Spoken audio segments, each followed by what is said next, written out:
ایک نوجوان شخص تھا، اس کی عمر 16 سال تھی. جس دن اس کے ابا کا انتقال ہوا اس دن اس کے چچاؤں نے اس پر حملہ کر دیا. وہ نوجوان شخص کھڑا ہوا اور اپنے چچاؤں سے اس نے پہلے تو وہ ڈر گیا. تب اس نے اپنی امی سے پوچھا کہ میں کیا کروں؟ تو کہا میں نہیں جانتی تم کیا کرو گے، لیکن تمہارے ابا ہوتے تو ڈٹ کر مقابلہ کرتے. تو وہ اپنے ابا کی تلوار لے آیا، ڈٹ کر مقابلہ کرنے لگا. اس کے چچا جو تھے وہ بھاگ گئے. اور 14 سال کی عمر میں یہ بچے نے اس بات کو سمجھ لیا کہ میری لائف کو سیٹ کرنے، میری لائف کو یوں کہہ لیں ری سیٹ کرنے اب اس دنیا میں کوئی اور نہیں آئے گا، اللہ کی مدد سے مجھے یہ کام خود کرنا ہوگا. اس بات کو جو اس انسان نے سمجھا تھا آج ہماری قوم کو سمجھنے کی ضرورت ہے کہ اللہ رب العزت کی بے پناہ کریمیت کے چلتے ہمیں اپنی اپنی لائف خود ری سیٹ کرنا ہے. ہمیں اپنی اپنی لائف خود ری سیٹ کرنا ہے، اب کوئی اور نہیں آئے گا. وہ شخص اٹھا، اس نے جا کر اپنے دشمنوں پہ حملہ کیا اور سمرقند پہ قبضہ کر لیا. جب اس نے سمرقند پہ قبضہ کیا تو اس کے دشمن بخارا بھاگ گئے. وہ وہاں سے اٹھا اور بخارا گیا، اپنے دشمنوں سے ڈٹ کر مقابلہ کیا. اس کی عمر 15.5 سال تھی اور وہ 3 جنگ لڑ چکا تھا. جب وہ سمرقند پہنچا اس نے وہاں اپنے دشمنوں کو ہرایا. لیکن سمرقند میں وہ ایسا بیمار پڑا کہ لوگوں نے اس کے ٹھیک ہونے کی امید چھوڑ دی. لوگوں نے کہا کہ یہ اب نہیں ٹھیک ہوگا. تو سمرقند اور بخارا دونوں جگہ اس کے رشتہ داروں نے قبضہ کر لیا. اب وہ کہیں کا سلطان نہیں تھا، پر وہ صحرا نشینی کرنے لگا. وہ کہیں کا سلطان نہیں رہا، لیکن اس نے پھر ہمت جٹائی، پھر ہمت اکٹھا کی. ہمت اکٹھا کر کے پھر بخارا جیتا. جیسے بخارا جیتا پھر سمرقند کی طرف بڑھا. جب وہ سمرقند پہنچا تو پھر ہار گیا. جیسے ہی ہار گیا بخارا بھی ہاتھ سے چلا گیا. اس طرح وہ سمرقند اور بخارا جیتنے کی بے جوڑ کوشش لگ بھگ اس نے 11 بار کی. جب وہ کامیاب نہ ہو سکا تو کابل آ گیا اور کابل میں اس نے ایک چھوٹا سا راج قائم کیا. جب اس نے چھوٹا سا راج قائم کیا تو بہت سارے لوگوں نے یہاں سے لیٹر لکھا کہ تمہیں ہندوستان آنا چاہیے اور ہندوستان پہ قبضہ کرنا چاہیے اور ہندوستان پہ ایک بہترین حکومت کو اسٹیبلش کرنا چاہیے. جب وہ انڈیا پہنچا تو اس وقت جس لوگوں نے انہیں بلایا تھا اس میں سے ایک نے ہی اس پہ حملہ کر دیا.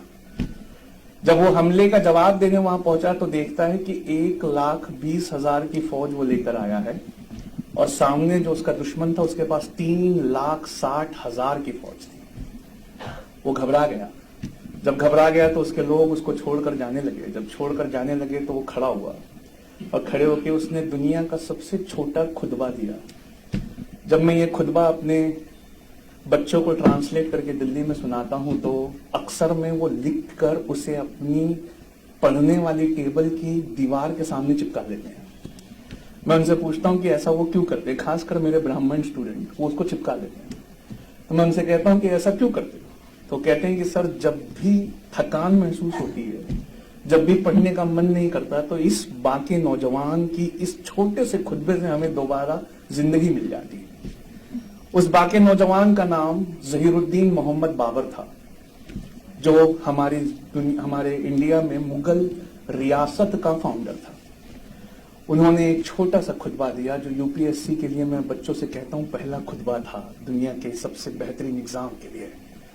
انہوں نے کھڑے ہو کر کہا کہ مشہور اور کامیاب ہونا یہ ہماری امانت ہے اور یہ جسم موت کی امانت ہے. مشہور اور کامیاب ہونا یہ ہماری امانت ہے اور یہ جسم موت کی امانت ہے. اس سے پہلے کہ موت آئے اور لے لے جو اس کی امانت ہے، چلو چل کر ہم وہ لے لیں جو ہماری امانت ہے. کہا کہ اس سے پہلے کہ موت آئے اور لے لے جو اس کی امانت ہے، آؤ چلو چل کر ہم وہ لے لیں جو ہماری امانت ہے. اس کے لوگوں نے جب یہ خطبہ سنا تو ان میں ایک جوش کا ولولہ اٹھا اور انہوں نے ڈٹ کر مقابلہ کیا. اور ڈٹ کر مقابلہ کرنے کے بعد اللہ نے اس بار ایسی کامیابی دی کہ انڈیا میں مغلیہ سلطنت، وہ سلطنت جس کے مقابلے دنیا میں پھر کوئی سلطنت نہیں ہوئی، وہ قائم ہوئی. وہ مغلیہ سلطنت جس کے آج بھی جیتے جاگتے نمونے دیکھنے دنیا سے لوگ کروڑوں ڈالر خرچہ کر کے آتے ہیں، جس کے تاج محل کا آج بھی کوئی جواب نہیں ہے، وہ قائم ہوئی۔ بابر نے اپنی کتاب میں لکھا، یو پی ایس سی کا دوسرا نیم کیسے اس ایگزام کو نکالا جائے، اس نے لکھا کہ اگر ہمیں اس جنگ میں فتح نہیں ملی تو کوئی بات نہیں، اگلی جنگ میں ملے گی، اگر اس جنگ میں فتح نہیں ملی تو کوئی بات نہیں، اس کی اگلی جنگ میں ملے گی، اور اگر اس میں بھی نہیں ملی تو مجھے غم نہیں کہ میرا رب صرف اس بات سے راضی ہے کہ ہر بار شکست کھانے کے بعد میں دوبارہ اپنے پیروں پہ کھڑا ہو جاتا ہوں۔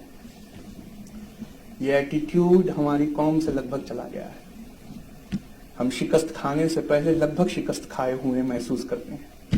جتنی بار ہمیں اکھاڑا جائے اتنی بار ہمیں دوبارہ اپنے پیروں پہ کھڑے ہونا ہے۔